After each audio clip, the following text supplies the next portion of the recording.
Hey guys, what's up? It's RagesSorrow here, and welcome to another boss vlog. Got a few things that I want to talk to you guys about, so let's go ahead and get straight into it.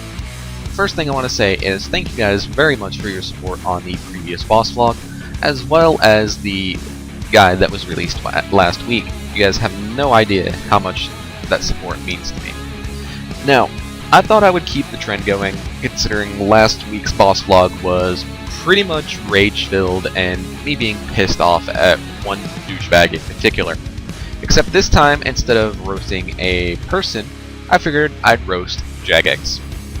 Now, there are a lot of reasons that you could roast Jagex. One being their inability to introduce an update without it being completely broken. For example, on that, anybody that did Day of Release Yakimaru will tell you that monster was busted as hell. For example, if you actually dealt too much damage during a phase, you could actually cause it to skip one phase entirely, making it impossible to actually finish Yakimaru off in Mirage phase because you wouldn't have enough flanks. Or the fact that if you used enough Dread Nips on Yakimaru throughout a kill, you could actually prevent it from using any of its special abilities, making Yakimaru probably a really AFK boss. Especially when you actually get so much more money from Yakimaru compared to Beastmaster, and you wouldn't actually have to use as many resources, which was really stupid. Now, another reason that you can hate Jagex is their inability, and this is a really bad habit they have, of assigning good drop tables to tough monsters. Now, for example, if we take a RagesSorrow's on Day of Release, its drops were horrible. They weren't even enough to make up for the supplies that you used to kill the stupid thing. In addition to that, we also had other bosses, such as raids, which actually had to have their drops buffed. So, we already know that they have a bad habit of doing it to bosses. Now, they also have a bad habit of doing it to high-level Slayer creatures.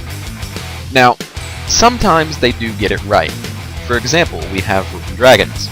These are a fairly challenging boss, and this was a Rune Labs idea actually, which I'm actually appreciative of.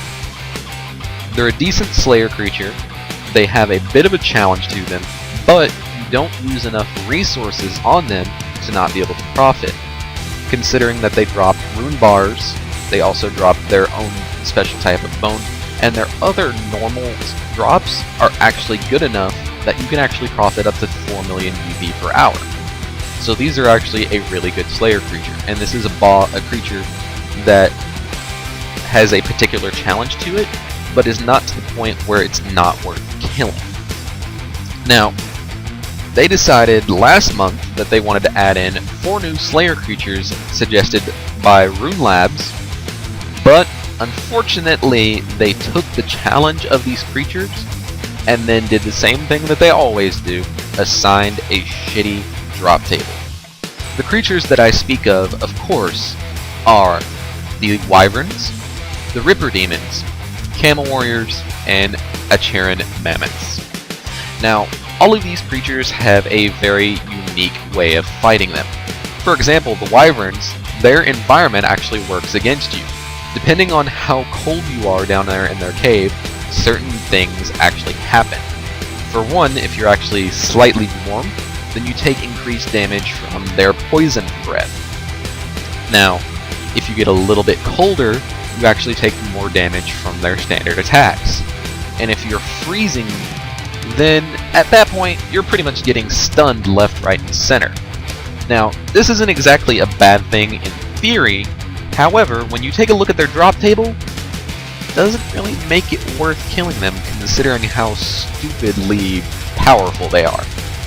Now, when we move on to Ripper Demons have this innate ability where if you happen to move away from them, then they teleport right to you. Not only that, if you're below 50% life points, then you have all the demons in the cave pretty much trying to tear you apart.